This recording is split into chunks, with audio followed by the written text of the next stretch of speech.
Personally, after spending 7-8 years in Germany, dealing with the likes of a potential attack from Russia, Warsaw Pact, Soviet Union, we were more than ready then. Nothing's changed since then. People look at the numbers about Russian tanks, for example, and say, oh, they've got over 12,000 wagons. These things are mothballed from the world wars. We're talking old kit, which doesn't even work. I think they've got their work cut out. They've got stronger morale because they are seen as the weaker force, but they're standing up. They're fighting for something they believe in, whereas the Russians aren't. Yes, they're behind with kit. Yes, they've got small numbers, but they'll fight to the death. As much as an idiot as he is human. His staff around him are human. They've got families, they've got kids. They don't want a nuclear war. They don't want any less or any more than we do. We don't want a nuclear war. That's the last thing's ever going to happen. We've had Afghanistan, we've had Iraq, but that's a very different war. This is a conventional style war, not too far from home, and people are really worried. And I was saying to people, said, it makes you realise what's actually important in life, doesn't it? People worry too many about certain things which they think are important, and all of a sudden they think, that doesn't matter anymore. What's going on, people? Welcome to the Central Club. This episode is brought to you by Re-Inspired Printing and Neil McAvoy Law. If you haven't already, make sure you subscribe to the club and hit the bell button to be notified for future content. Guys, we're living in worrying times. Let's not kid ourselves. Eastern Europe is a battleground. We're seeing the biggest conflict since World War II happen out on our devices. May I remind you, this isn't the only war going on in the world, but this one is on our doorstep. At any time, our bubble of thinking we're here and it's over there is likely to burst. We may never know the real reason for what's happening, but one thing I do know is people are dying on both sides. A majority of people who don't even want to be there, not just civilians, but armed forces as well. As a podcast, as a voice for adversity, we hold back on the average interview and want to highlight and pay respect to Ukraine. Today, we have a former soldier who's all too familiar with military operations, who can give us his perspective on what it might be like on the battlefield and where it goes from here. But this is no ordinary soldier. This man has done nearly 10 years in the army, and once he left, he became a cocaine kingpin, which led him to a conviction of 15 years. He's done countless interviews on many other podcasts, so although we'll dive in a little on his story, he might be glad that we're distracted with other things. Ladies and gentlemen, I welcome you, former tanksman, cocaine kingpin, and now author, The Lost Soldier, Rich Jones. Hi there, how you doing? Thank you, I'm doing well. How are you? Yeah, not too bad. Hanging in there. Good. I seen one of your most recent interviews with Joe Experience. I thought it was really, really good. I got speaking to Joe and I said I'd love to speak to Rich, especially with what's going on right now in the world. We'll touch up on that, in a sec. But I think just briefly, just for the people, I know we won't go in too much, but if we can just give a little brief rundown of what kind of life you've lived, really. I'll give you the in a nutshell version then. Yeah. So I joined the army at 18 in 1988. Like a lot of soldiers, came from a troubled background, divorced parents, lack of motivation, lack of any direction for a real job. And I thought the only way I'm really going to sort of make something of my life is just to maybe join the forces. So I went into the 3rd Royal Tank Regiment in 88, got through basic training, which was an eye-opener. Wasn't prepared for it, but I steamed into it. I got through it. It wasn't easy. Sent to the unit over in Germany, which was at the time the Cold War, which will have some sort of relevance later on during our chat. And I was based over there for 7.5 years. We were just looking at the part of the NATO forces, which were combined or made up to oppose what used to be known as the Warsaw Pact, which was the Russians and the communist state associated with Eastern Europe, when Germany was in two halves, East and West. In 1990, went to Northern Ireland, had an extremely interesting tour there as a tank soldier to sort of disembark and come off of your mechanised role as a tank soldier. We retrained as infantry and then went over there on foot, and we spent 6 months in RMR in bandit country, which for the first time I actually felt like I was doing something which was worthwhile. Actually, it was dangerous, it was risky, and I actually enjoyed it. I enjoyed the risk, I enjoyed the fact that I was potentially in the line of fire, if you like. And I thoroughly enjoyed it, and came back 1991. And because of the disbandment of the the forces, since the Berlin Wall came down in 89, the Warsaw Pact dissolved, various agreements came about with NATO and them, and the British Army was no longer needed over in Germany. It was known as BAOR, which is British Armed Forces on the Rhine. Wasn't necessary, so they disbanded regiments, amalgamated what was left, reduced the size of the forces. So 92 amalgamated into 2 RTR. Same job, same role, different regiment, different people. And it's kind of like it plateaued slightly. And I had a chance to go to Cyprus in 93 to do a UN tour, which was a great 6 months. Came back from there and I thought, well, there's not much going on in the forces right now. This is 94 and it wasn't looking too good. We just missed the first Iraq War in 1990 because we were in Northern Ireland. Literally missed it by a few weeks. We were geared to go out there. And I thought, well, I'm going to look at getting out. So I met a girlfriend. Let's give it a go. I was starting to engage in a little bit of, with all my friends and family, or friends back in Civil Street, was starting to take drugs. And I saw, I guess, a nightlife or an atmosphere which I really thought was quite appealing. So I got out in 95. I left the army, became a bodyguard, working in close protection, surveillance, which I've landed a really good job in surveillance with ex-special forces, ex-police force, and ex-military and customs. And that was an amazing job. I did that for 18 months. And I was exposed to a world which I wasn't ready for, especially in CP, doing close protection. I did some work with Oasis in 96 at Nebworth, and I was doing backstage security and escorting VIPs around, and I was in the after party tents, and 95, 96 Oasis, that's when they were flat out. Yeah. And I saw that. I wasn't prepared for that. As well as going on in my security world, I was also getting really involved in ecstasy and taking drugs, which kind of, I think, when I left the forces, left a big void in my life. And it does leave a hell of a void. You don't just leave a job, you leave everything behind. It's a way of life, it's your friends, almost your family, if you like. And you don't know how to fill that void. And what I found was the rave culture in the mid-90s was literally exploded, and it had gone crazy from the days of raves in fields and warehouses. It was going mainstream into all the clubs, all these big clubs like Money Pennies, Lakota, Ministry of Sound, Cream and everything else. Yeah. And all these various different venues of these different nights traveling around the UK, and they'd make an appearance, and it was just insane. And I just got heavily involved in ecstasy, taking it, selling it, and that moved into cocaine in 2002. Even more heavily involved in that, to the point where I was at kilo level, wholesale level, and eventually got arrested in 2012. I got nicked, but it came on top in 2011. People were getting nicked, 2010. So after that, it was just a steady drop downhill. Finally got convicted in May the 17th, 2012. They gave me 15 years for it. And that was it. Time to change my life.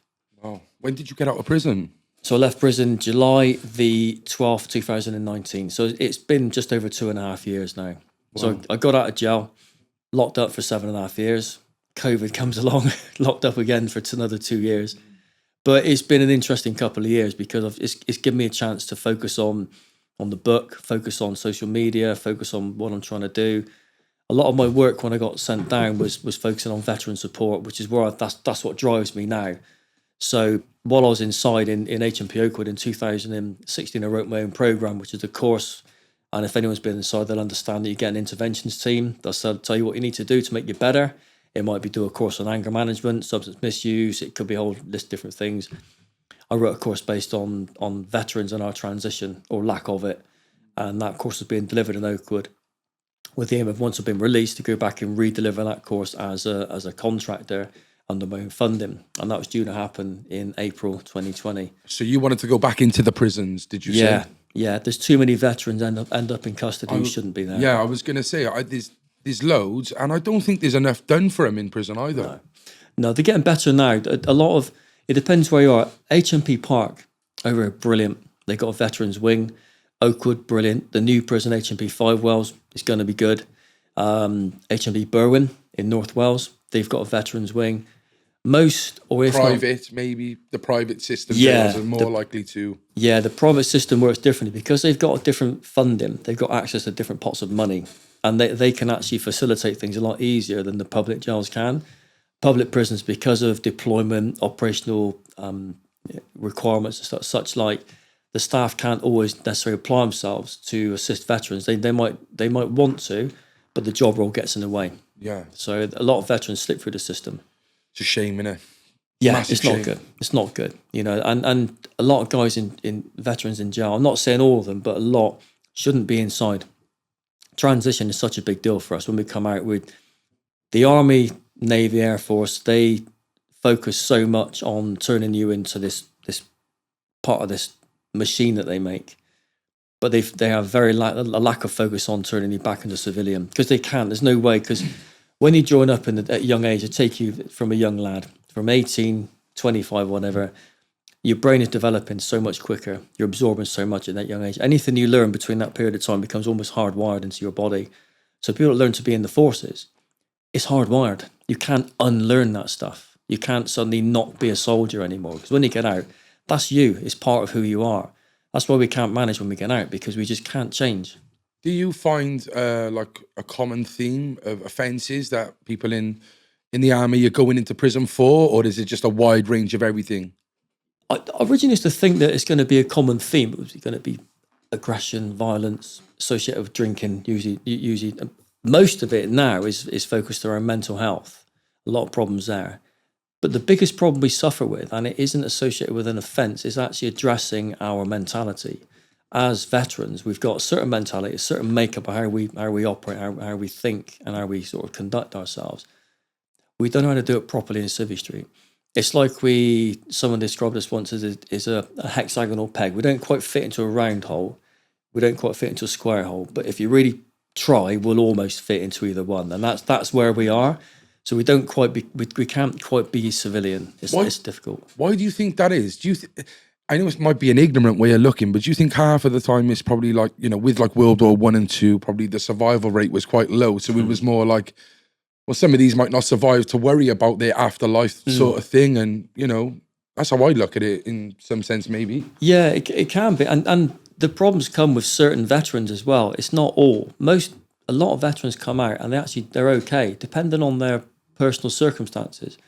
If you come out of the forces and you've during your journey into the army, you've met someone, you've got married, you've had kids, you've done at least 12 years, you've got your half pension, you come out, you're financially stable, you're fairly secure in your personal life because you've got a wife. And if your wife or other half is stuck with you during her career, she's pretty good stuff. She's going to stick with you for the rest of your life. So you've got that stability, you've got that structure when you come out. So the chances are most veterans who've got that around them have got enough to focus on because they've got other priorities. If you come out as a young single soldier with none of that, you just go off the rails most of the time.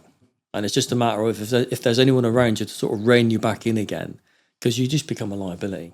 And then people start to sort of distance themselves from you. And then your isolation kicks in. Add that to mental health problems or mental illness, if you like. And actually you're hitting the drink, drugs, all of it, and then you're homeless or you're risk of suicide. Yeah. So it's not good. So do you think this should be more than for veterans? Yeah, there are literally, I'd say, over 1,000 charities out there set up to support veterans who struggle when they come out of the forces. The big ones you know about, say SAFA, Royal British Legion, Help for Heroes and such like. There's still probably a good maybe 100 or so charities, maybe slightly less, which actually focus on veterans that struggle in the criminal justice system. But whatever they do, a lot of it isn't quite enough. They're trying, but they're all trying for funding to try and provide, to try and offer the support they're giving you. There's some really good ones called Project Nova up north, exceptionally good. SAFA really good, but a lot of them just don't quite hit the mark. And the problem with charities is they can do a lot of fundraisers, pour the money, but they still got to pay their staff. They don't have to donate all the money that they make or that they pull in for the charity. It doesn't all go to the person that needs it. It goes towards running that charity and paying the staff, or if they're not volunteers. So there are holes in the system. And the biggest problem, I think, is the forces don't identify the difficulty of transition. They do now, they're trying to, but they don't look at the darker side of it, like people getting involved in drugs. Because what we've got is most guys come out of the forces, if you've done less than 5 years, you don't get a resettlement. It's just like off you go, bye-bye. So you can give up 5 years of your life, learn all these skills in the forces, come out with nothing. And that's your vulnerable ones. It's called your early service leavers. That's your vulnerable group. Are they more likely to be younger enrolling as well? Yeah, so these guys could have gone in at 16 17, coming out at 21, which is still really young, with zero real life skills in the real world. Whilst they've been serving for their country, doing some really interesting stuff, they've got this level of, I wouldn't call it arrogance, but a level of confidence. Chip on your shoulder, like there is. Yeah, this kind of thing, like, you weren't there, man. You haven't seen us. That kind of attitude. And they'll come out, and then I say to the guys that I do on my courses, look, whilst you've joined up the forces at 16 or 17, doing all these amazing things, traveling around the world, going to these various theatres of war and gaining these incredible experiences, what was your civic mates doing? I don't know. Well, they were learning to pay bills, learning to pay a mortgage, understanding what council tax was. They learned to pay for their car. They learned to pay rent, and they learned to live in Civvy Street. We didn't learn none of that.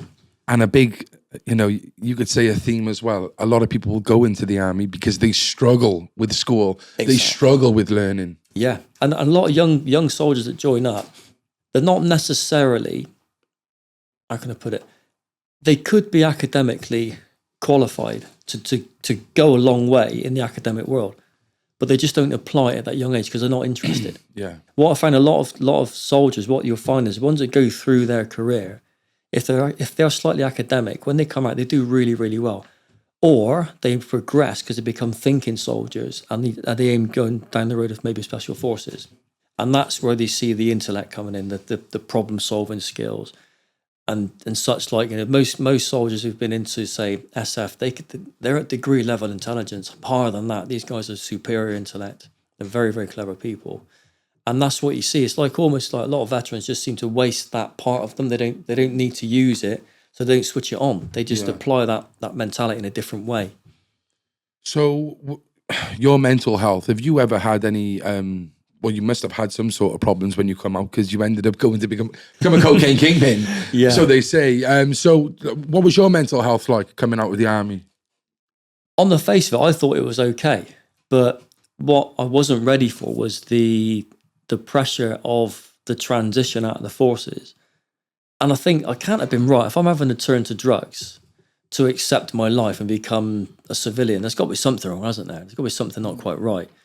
And eventually I came to the conclusion I'd suffered with depression on a number of occasions since between 2005 and just before going away, about 2011. And the point was I was suicidal in 2006. I nearly took my life because of depression, but because of stress and anxiety was associated with the things I was doing in my criminal lifestyle, if you like. So yeah, I suffered badly, and there was a number of things which triggered me, which I was exposed to, more of my organised crime days as opposed to the forces. And that led to a point of being severe anxiety, stress, and not dealing with things very well.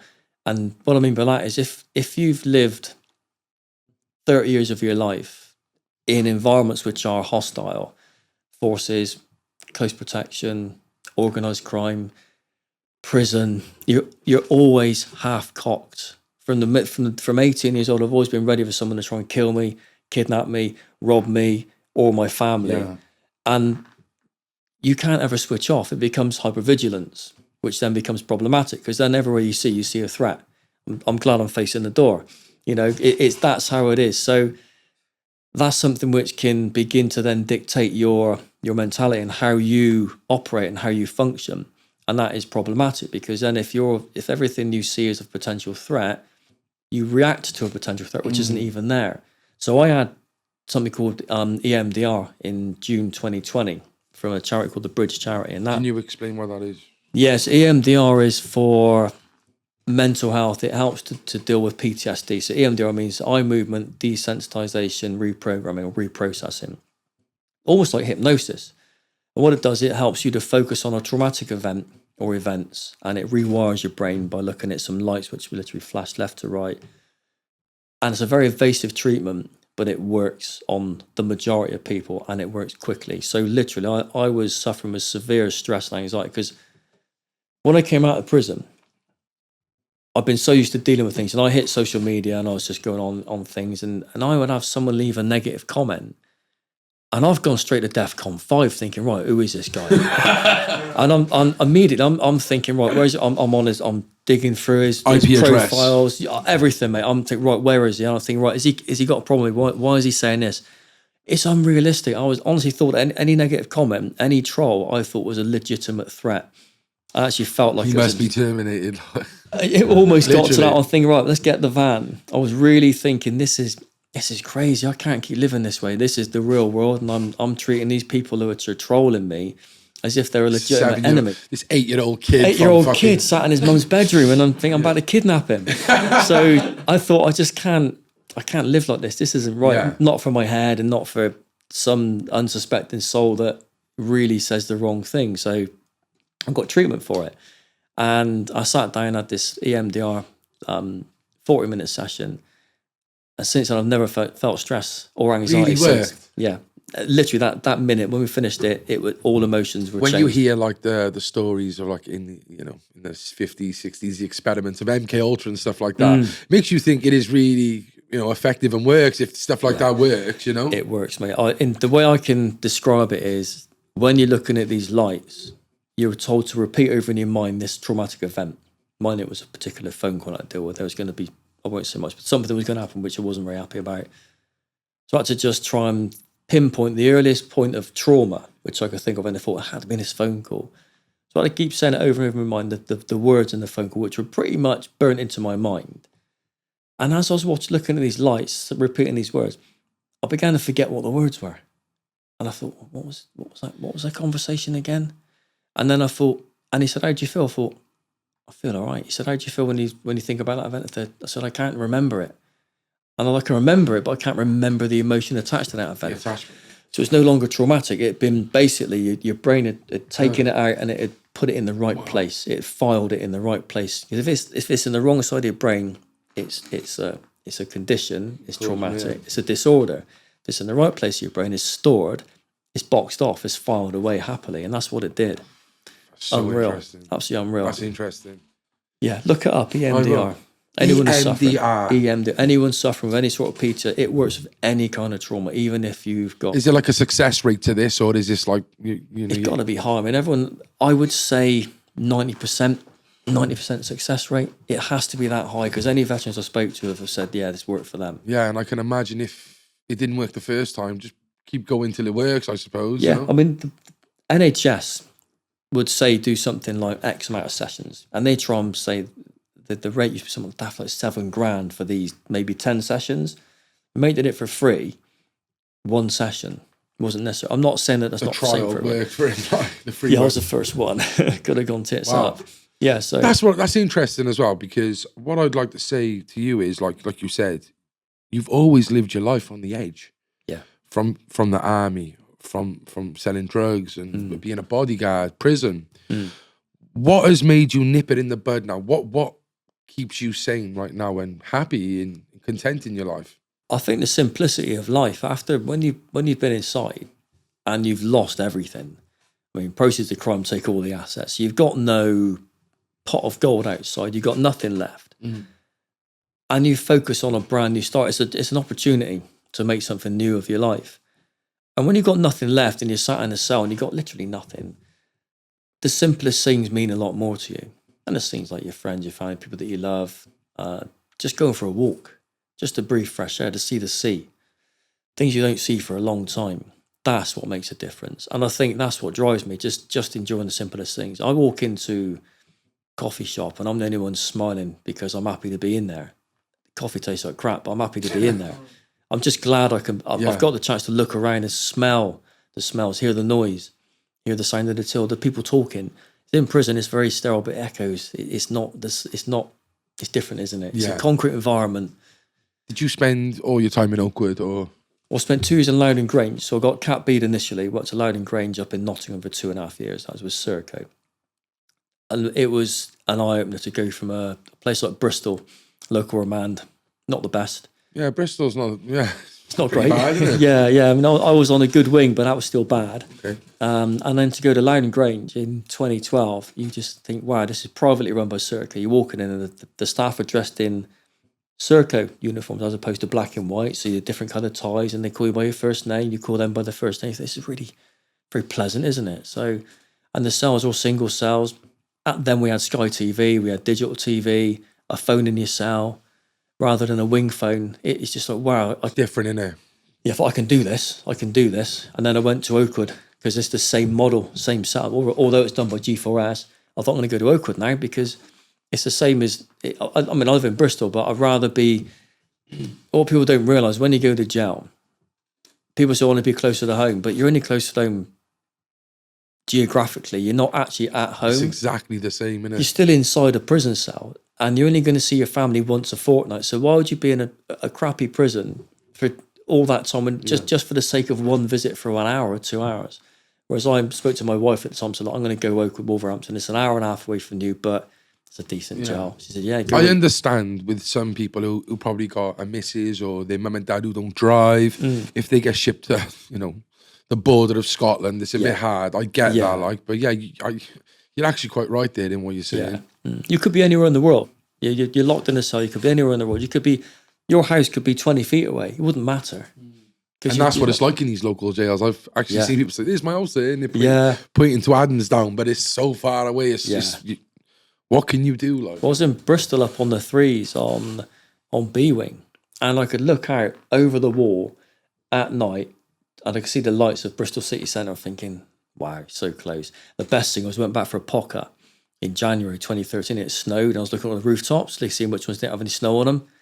And I was looking at, if anyone knows what I'm about, they'll know what that means. Yeah. So there's loads of crows over there, isn't it? I saw a couple of roofs with no snow on, so I thought this is interesting. Before we go into the UK, I just wanted to know, like, what was Bristol like what was Bristol like for you when you was selling drugs in Bristol?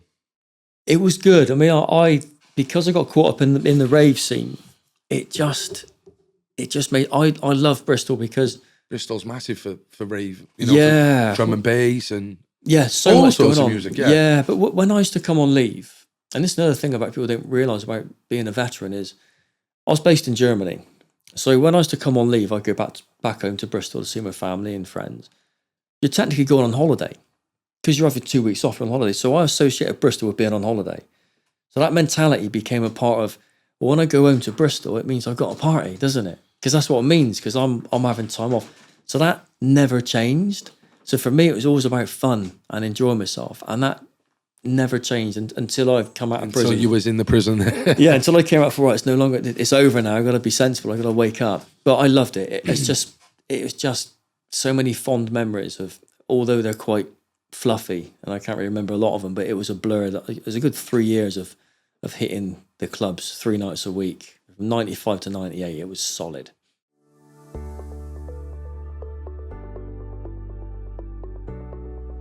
Not seeing your children or in a tight legal spot, Neil McAvoy Law can help.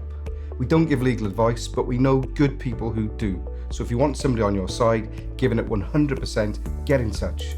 Quote the Central Podcast for discounts, and we will be on your side. Diolch yn fawr. Do you need a work uniform? Want to start a clothing brand? Or maybe you have a football kit that needs a logo printed? Well, if I was you, I'd get in touch with the Re-Inspire Printing Company down Treforest Industrial Estate for the finest printing and embroidery in Wales. I use them for my custom-made mankini, but you could use them for t-shirts, hats, hoodies, and many, many other things. Are you back in Bristol now? Just outside now, yeah. So you haven't had police trying to give you a hard time since coming out? Nothing. Because of what I'm doing with my veteran support, part of that is liaising with the police, probation and prison. I mean, I even went, I did a day release in 2018, I did a day release. I got invited into Portishead Police Training Centre. As a prisoner, I was the first ever prisoner to go into the police HQ and tell them about how it is with veterans and struggling, about getting caught up in the criminal justice system. And I sat in their training school and did a presentation about 80 or 90 police officers, high-ranking ones, about the difficulties. And out of that, they set up a veterans champion system. So, yeah, I've done a lot with the police in the sense of trying to support veterans who are struggling. And that, I guess, is going to go a long way, isn't it? Yeah. And they know I'm a safe bet. They know that I'm not driving around with a car full of things I shouldn't have. Doesn't mean I don't get a bit worried when they pull up behind me. I still do. Yeah, it's like, oh God, what if? Yeah. Okay, so obviously got you here mainly because of what's going on right now over in Europe. Terrible times, I can see. What's your take on it, first of all? Your initial take on it? Well, I think it's important to say that my service was 20 odd years ago. And also I'm far from an expert. So I may make mistakes. You're an expert to us, mate. I'm an expert compared to some that I've seen on social media. I'll go into that in a bit. Yeah, definitely. Personally, after spending 7-8 years in Germany on a Cold War front, dealing with the likes of a potential attack from Russia, Warsaw Pact, Soviet Union, we were more than ready then. As long as no one's going to initiate any nuclear strikes, we were more than ready for ground warfare with NATO. Nothing's changed since then. Equipment-wise, we're far superior. Equipment-wise, yes, when I say we, I mean us and fellow troops, the Commonwealth, NATO, everything else. We've got so much more. The people look at the numbers about Russian tanks, for example. They say, they've got over 12,000 wagons. We've got 270. 12,000 of those. Are you talking Britain now? Or? Just Britain. Okay. Just Britain. We used to have a lot more, but we're so small now. We've got 270, which equates to probably about maybe 6 armoured regiments, give or take. We used to have, when I was in, we had 4 Royal Tank Regiments and 14 Cav Regiments. That's 18 units we used to have. Times that, maybe each one maybe have 50 tanks in each one. That's the difference where we were. Russians said he got over 12,000 tanks. These things are mothballed from the world wars. You're talking old kit, which doesn't even work. So they're bolstering the numbers up and making it look like they've got more. The reality is it's all crap. It's wank. Yeah, it's crap. Utter rubbish. These things don't even work, half of them. So really, I would say personally, I'm not worried. I mean, I'm getting on a bit. If I die tomorrow, I've had a good life. I don't care. But I am not worried remotely about the threat from Russia, from China. None of that matters. Yes, it's messy. It's horrendous, and what's going on in Ukraine is really, really bad for the people of Ukraine. But the people in the UK are worrying for no reason. Why worry when nothing's happened yet? And there's so many supposed experts, isn't there? Social media is horrendous. I do a lot of stuff on TikTok. And I've claimed I'm not an expert. I said I've got experience, and we can go into that as much as we like. And then you've got someone who's got a couple 100,000 followers, and they do a lot of stuff for clout, don't they, just to get the likes. And if they say something which they may have read somewhere on the internet and they've not done their research, and they're 500,000 people suddenly say, "Oh, I like that comment," they suddenly that's feeding their own deluded mind, making them think as if they clearly they must think I'm an expert. So then it goes off on a tangent. So then these people then think they really know what they're doing, and then the people that are liking it are watching them more and listening to the wrong people. They listen to some 15-year-old kid sat in his bedroom who's saw something somewhere and he thought, well, that looks good. I've seen a few of them lately as well. Yeah, and then these are the same people saying to me, "Oh, you've been to prison. What do you know about it?" I'm not defined by my time in jail. There was a life before that. But looking at it realistically, we've had people moving across into Estonia for about 3 years now. I think maybe they're around about 3 years. The British. Yeah, my regiment's there now. My tank regiment's over in Estonia right now. Next door, really, and it's Belarus, I think. Yeah, so you're looking at it. I mean, it's still about a good 300 miles or a good 1,000 miles away from certain borders, but they're closer now. Some people say, well, that's antagonising Russia. It's about. There's always going to be a point where there has to be a border of some sort, and there's always going to be a border. Do you agree that maybe Ukraine should be the buffer zone? Or?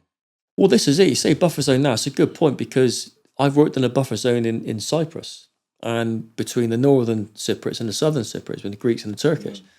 And a buffer zone will get to the point where it might be essential. So my opinion is if Ukraine remained neutral, it could remain a buffer zone, which means the Russians are kept further away, the NATO is kept further away, and Ukraine's a big old country, isn't it? So that would create a sterile area. But by Russia attacking or coming into Ukraine, they're trying to take away that safety zone, which then puts an imminent threat on the West because they're closing in on the borders that we have. But then they're going to say, well, you haven't stuck to your side of the agreement when the Warsaw Pact. Yeah, if they actually invaded the whole of Ukraine, then it's no buffer zone, is it? Because they're right next to us. It becomes a problem then. But then would you say then that, like, maybe, I know the Ukrainians, they were like once part of the Soviet Union. I've seen some people just say, well, why don't he just, anyone with a brain would have just, give up and just, stayed neutral, like, because that would have helped a lot. Yeah. He's potentially bringing us into a war. Yeah, that's the problem, isn't it? Because we can't help, and there's always going to be an underlying reason, isn't there? the Americans are involved. There's going to be assets. There's going to be Hunter Biden, got loads of money there. I mean, let's see where it goes with them. I think if we were to stay out of it, which we should, if we don't get involved, because it's a tactical move. It's a tactical move not to get involved. If we do, that's going to antagonise it even more, isn't it? If we sent the troops in to back up Ukraine, that's different. If we're sending them weapons and materials to use, that's going to aggravate the Russians, but they can't bring out all-out war just because we've given them some weapons. That's the same way as he said sanctions are like an act of war, didn't he? Though he did today, yes, yeah. They said that's tantamount to war, isn't it? So well, it's not a sanction because you're being idiots. You've attacked a country unnecessarily. So if diplomacy fails, why not just go? And I think Putin's just completely nuts anyway. Yeah. I mean, again, speculation: is he on his last legs? Is he? Has he got some disease which is going to die soon? So he's got like kind of like, I'm on my way now, so I don't really care. Yeah, very selfish. Yeah. He needs one between the eyes, I think. That's why. What do you think the British Army then themselves? We've had all these cutbacks. Like, are we not the same as we used to be? Then are we not the same power? Are we losing it? Why is that? It's a different military. We've been cutting back all the time. We're more advanced. Technologically, we are more advanced. And that's clear to see some of the equipment that we've got. They're bringing in more drones. They're bringing in more automated systems. Satellite systems are changing. It's going to be... So sorry, when they say ground, we haven't got many ground men where, No, ground troops are diminished so much. Because we don't need to, because of what we got now, is it? Yeah, I think conventional warfare seems to be changing, doesn't it? You look at the amount of things operating remotely with drones now. The technology is so high that it's so much more accurate than it used to be. Remote systems. It's going to be a case of satellite warfare. You're always going to need men on the ground. Special forces. They go and do what they got to do. They'll call in the strikes. A lot of covert surveillance. A lot of maybe intelligence. Ground warfare now. It's getting to the point now but you still need a guy or a person on the ground occasionally to go in and do the dirty work. Do you wish that it was not as modern as it is? Because sometimes it's not fair, really, is it? No. Maybe the days of the battles of whatever, on the field, just they're gone now, aren't they? Yeah, and it's different people as well now. The whole structure of how the forces works is very different. When I was in, it was a drinking culture because it was relative peacetime. It was Cold War. There was a lot of drinking, a lot of initiations, a lot of character building, a lot going on. These days now, and this doesn't make it wrong or right, it just makes it different. It's the guys are coming in, they don't have the thing called the NAFI bar anymore. That's gone. Every regiment would have a NAFI, which is where your shop, your vending machines, your bar, your clubhouse. That would be it. And that's where you focused all your time. That's where you focused all your team building, your character building, your initiations. Now you've got it's all franchised in it. You'd probably have a Costa in there and a local bar, and you've got your gyms, and a lot of the guys joining out are more into fitness and health, which is good, but it shows a difference in the people that you've got.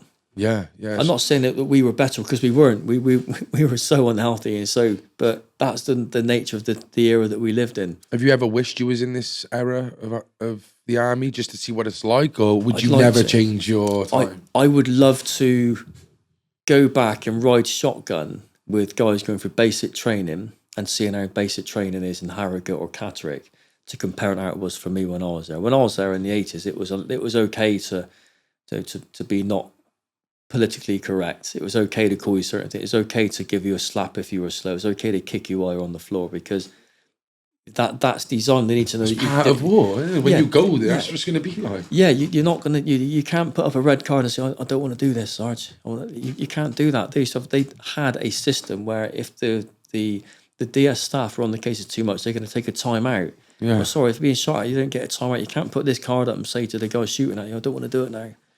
Don't work that way.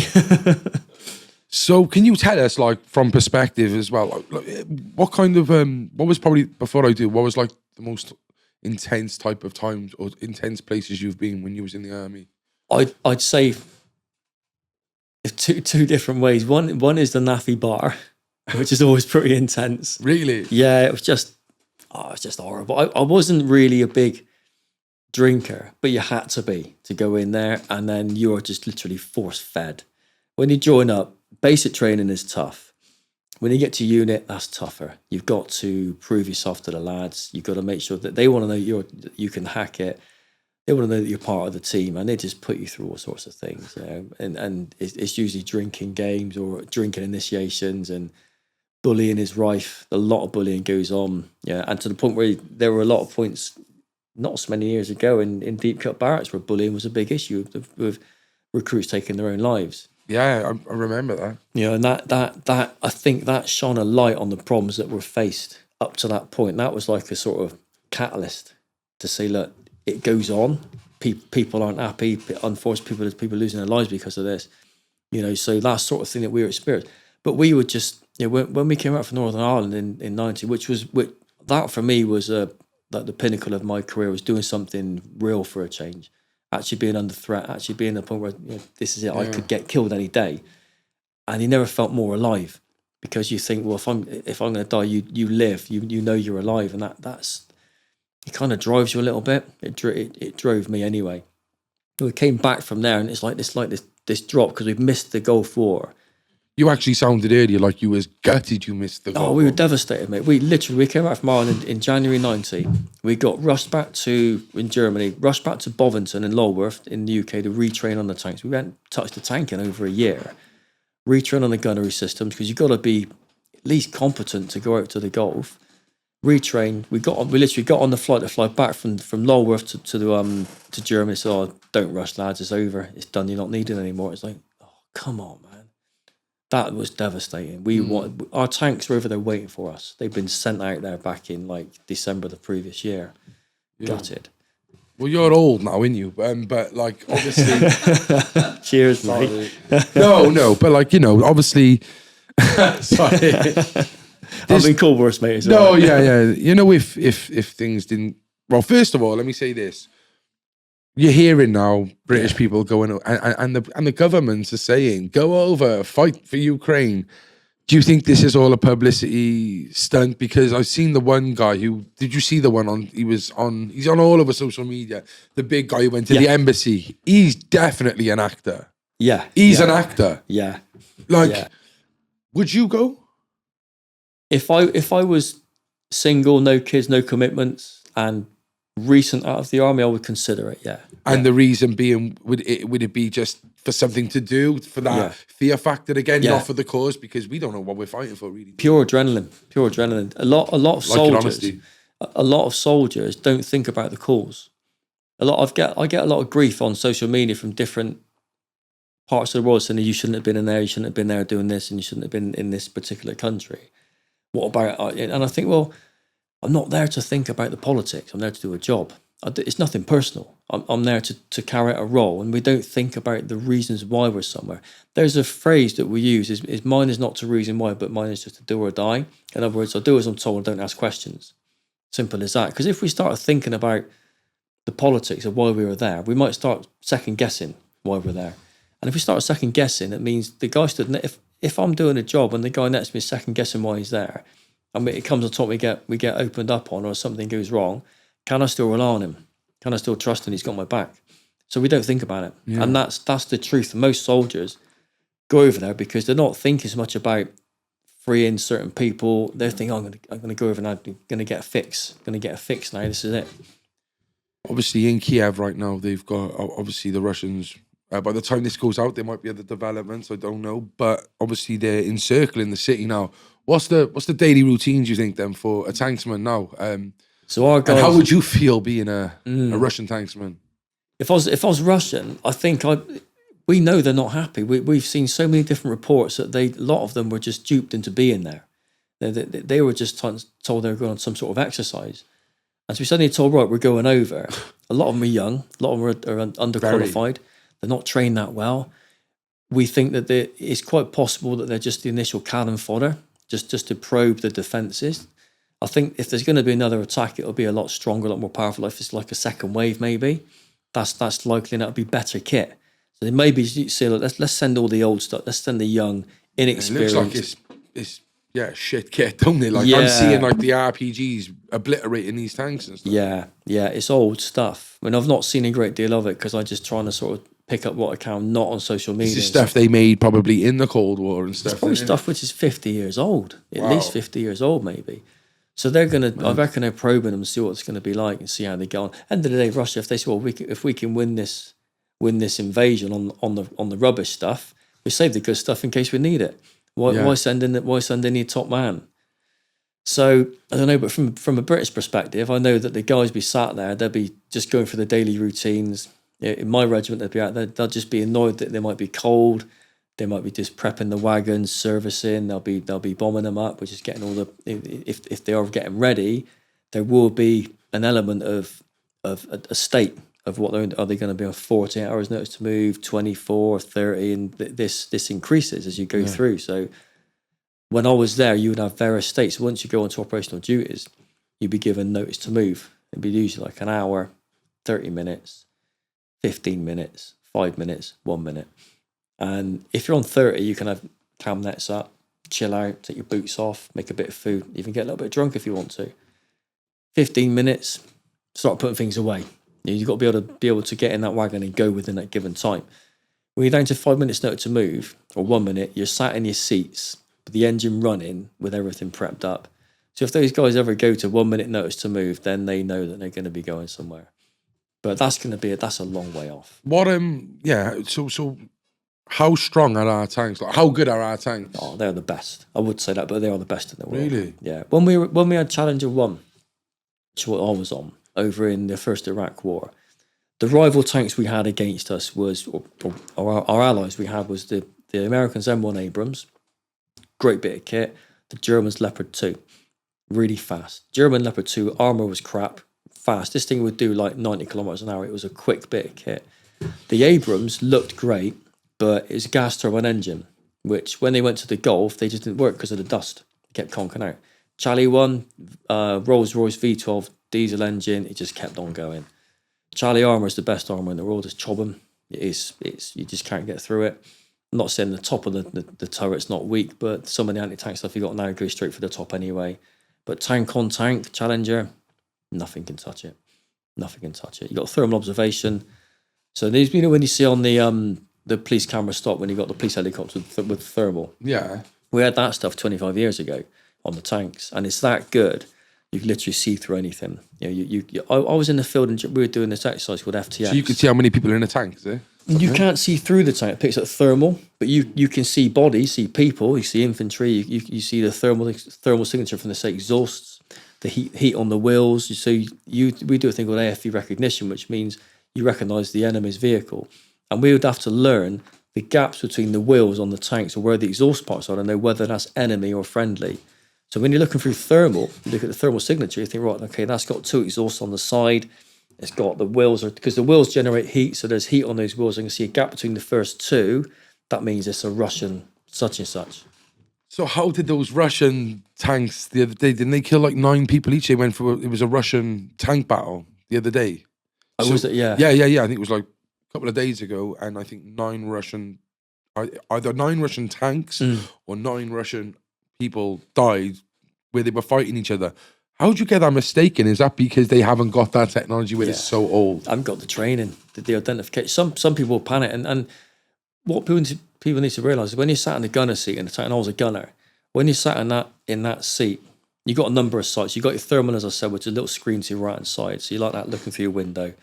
You've also got your main sight. You've got a times 1, which is like a little window, like a periscope. You've got times 10, which is magnified by 10. So what we see through your window is a circle. What you see in that circle will be replicated through that times 10. So you scan the area. You think, right, what's that over there? Look for your times 10, magnify it, put the gun on it, have a good look. Right, okay, no problem. Your left eye is a computer readout. So it's blank. You're just looking at a screen. So your right eye is looking at the enemy. Your left eye is looking at information associated with the gun. It'd be ammunition nature, range, could be telling you a different type of armament you're going to be using. A lot of things coming through on the left eye. So you're using your right eye to see your target. Your left eye to look at the information. Your right hand's controlling the gun, up and down, left and right.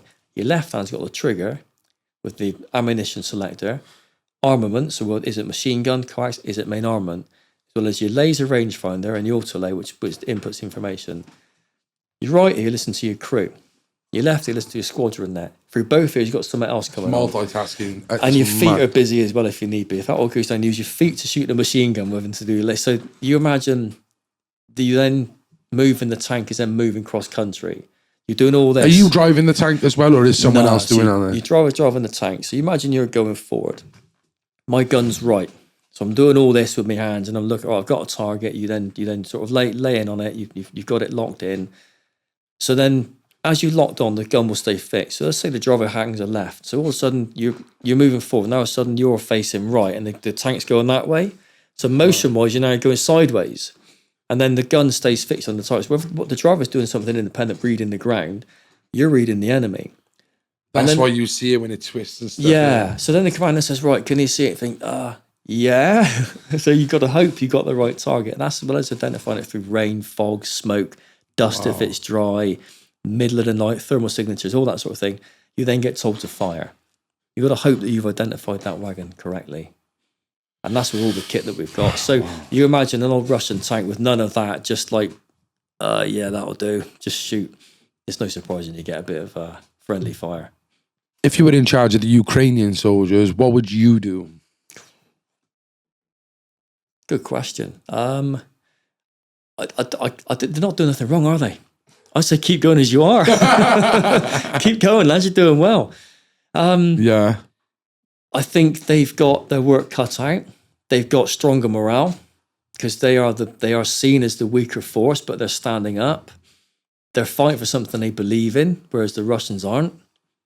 They might think they are, but they're the opposing force, and they've been lied to get there. So I think the Ukrainians got the upper hand when it comes to state of mind, mentality. Yes, they're behind with kit. Yes, they got small numbers, but they'll fight to the death. I mean, you've heard about farmers stealing Russian tanks, which have been left abandoned. So, it's interesting. I thought it would be well and truly done by now, but the Ukrainians are putting up a hell of a fight. Yeah. And have you seen I think they've got the Chechen army over now, haven't they, as well, Russia? They've sent them over. It's frightening, isn't it? Yeah, it is. And I think they're going to keep pushing until they get what they want. Yeah, everyone's worried about the instability of Putin. Is he going to initiate a nuclear strike or this sort of thing? Truth is, as much as an idiot as he is human. His staff around him are human. They've got families. They've got kids.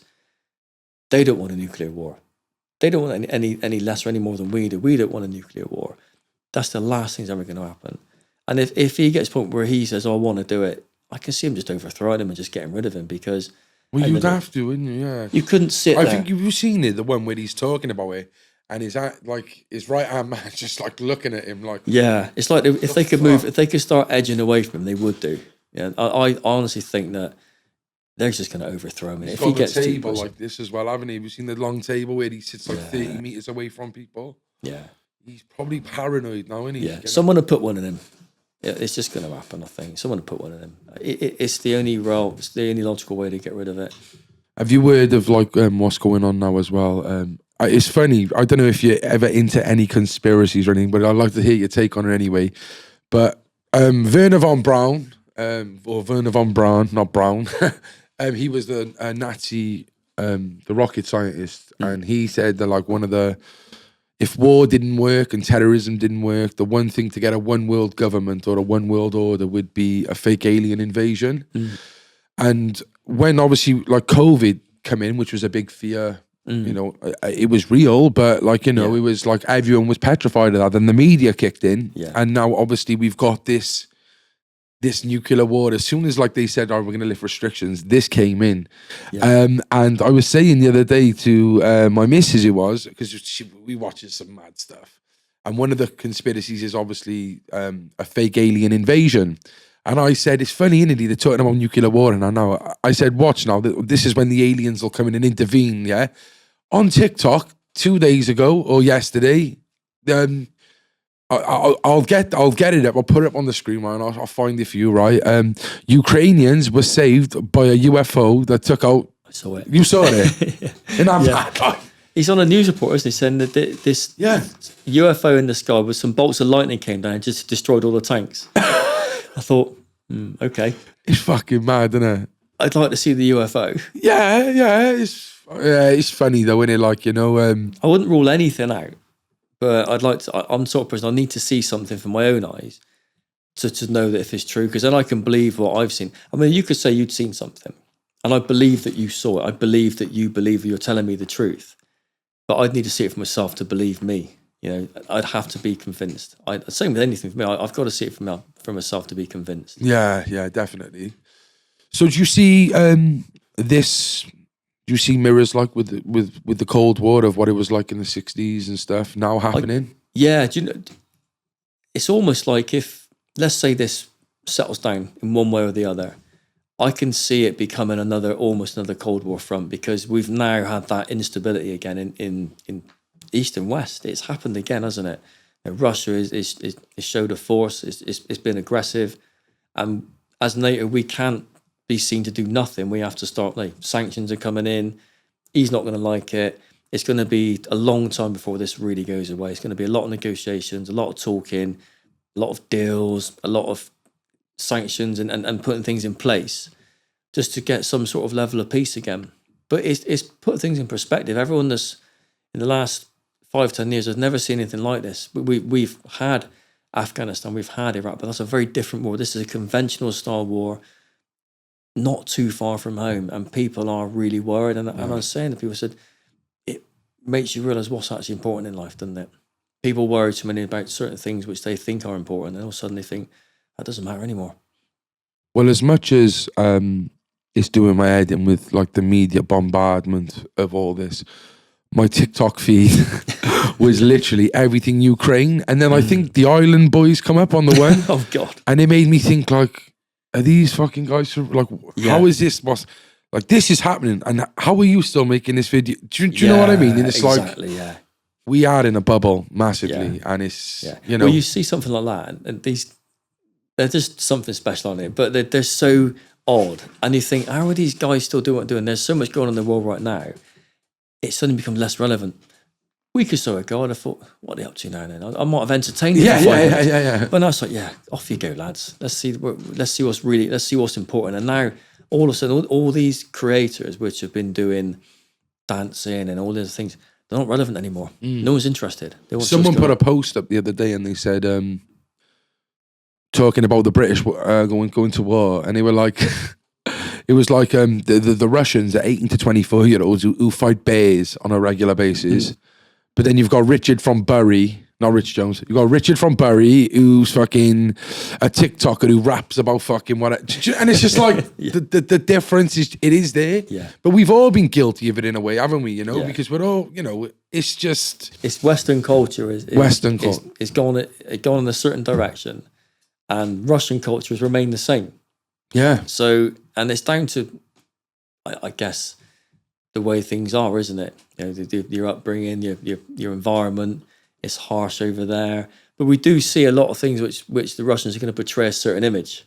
Like, they do fight bears and they sit naked in ice and eat snow. And, you know, there's lots of Russians who aren't like that. Yeah. So it'd be interesting. They wouldn't survive a day down St. Paul's, would they? Not a chance, mate. Not a chance. That's either black and white. No way.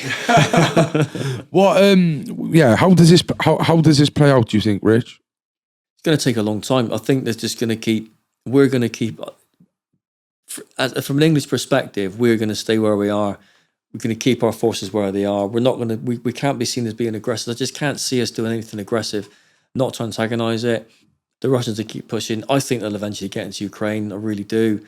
We'll keep hitting the sanctions. You think? Sorry, I think the Russians eventually. I think they'll eventually get in there. They're pushing. It's taken them longer than they wanted to. I think they'll get there eventually. Do you think it'll be like a drawn up part of Ukraine, like they've done with Georgia and with Eastern Ukraine already, or do you think in full takeover? They might settle for, let's say, parts of.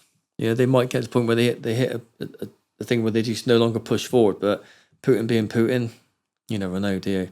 You never know how far he's going to push. I think the worrying thing out of all of it is when you see Roman Abramovich from Chelsea leave, when you see opera singers and you know these people, great people who had nothing to do with war, being outcasted, go back there. Yeah. And you know what's funny as well? Another thing about predictive programming and stuff, but it was this year that I think you've got Vanguard now on Call of Duty again, but the last Call of Duty that came out was Cold War, and it's just like these kids are playing it in. Yeah. and now it's happening in real time. Yeah. Like, what's your plans, Rich? I heard you're starting up your own podcast, aren't you? I did a dry one today. Yeah, Through Adversity. It was due to start. Before you carry on, do you know what's crazy? I don't know if you've noticed, but we got a slogan, in the corner, and it is a voice through adversity. So when I seen Joe Experience, and he went, he's doing his podcast through adversity, I was like, that's amazing. I love that. No, honestly, that's mad. Well, I had a motto done. When I wrote my course for veterans, there was a person working in the prison, so she knows someone who could get me a, what's it called? What's the a logo? the actual phrase. It's in like Latin. Darren G. Latin. Choose a life, not a knife. Well, this is in Latin. This was it. Okay. So she said she knows some Latin scholars in Cambridge. They'll give us your course, let them look through it, and they'll come up with a Latin phrase for it. Oh, that's great, perfect. So they came back with "Per ardua ad meliora," which means through adversity to better things. I thought that's perfect. I was trying to think, what should I call the podcast? And I thought, I'll just call it Through Adversity because it sums everything up and it doesn't just focus on one element of one thing. It could be anything. It could be anyone who's been through a tough time and is able to tell the story or an interesting time. You qualify, don't you? So I'm doing it different. I'm doing it mobile. I'm not going to do it in a studio. You go out places and I've got all the Lavielle mics. The car's going to be the studio. I've got all the kit in there. Going to have a remote cameraman. Got GoPros in the car. You going to interview people, or you just going to do it as like updates on yourself and interview people? So I'm going to literally they'll ride shotgun with me. I'll go and visit them, and they'll take me to locations which is relevant to them. Might be a point of interest. Could be somewhere something happened. Could be a strong memory. Anything. We're going to get out of the car, go and have a chat about it, walk around a little bit. So like a sort of documentary street podcast in two different formats. It'll be full audio for a podcast, then it'll be all the visual and everything else on YouTube. So coming in the next 2 or 3 weeks. It should have been out now, but I was knocked back because of COVID. So. And what's that for the people? What's the YouTube channel? Oh, it's under my name, Rich Jones, Lost Soldier. But you can type in Through Adversity. But the best thing to find it is on my TikTok account. So I've got a link tree on there. You go through there. Is that Rich Jones Lost Soldier as well? Yeah, if you type in Rich Jones Lost Soldier, you'll find me on YouTube pretty quickly anyway. Just add cocaine, it usually comes up pretty fast. not literally. I was gonna say. Oh no, mate. Honestly, thank you for coming down and just having a brief chat with us. I really enjoyed it, and maybe we'll get you down another time soon. Or if you're ever in Wales and are doing your podcast, give us a shout and we'll do something. Yeah, definitely, mate. Definitely. Is there anything you'd like to say to the people? Anything positive? I know we could have went in for hours on your story, but I felt like you've done it many times before. Yeah. So maybe is there anything down the camera you want to say to the people? I think just don't worry about stuff that's out of your control. Sit there, just enjoy your life. What goes on in Russia and Ukraine isn't our problem yet. Just enjoy yourselves. Don't stress about it. Top man. Honestly, I want to say thank you for coming down, and we'll keep in touch. I hope you enjoyed this one, guys. Make sure you leave a comment, tell us what you think. Make sure you subscribe to the club, and we'll see you next week. Stay central. The Central Club.